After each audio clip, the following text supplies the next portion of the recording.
He just stretched his leg out. I mean, his wing out. He just stretched. Oh, there he is.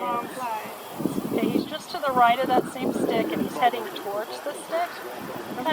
He's kind of, if you look directly back from this killdeer at an angle, the killdeer that's up close here.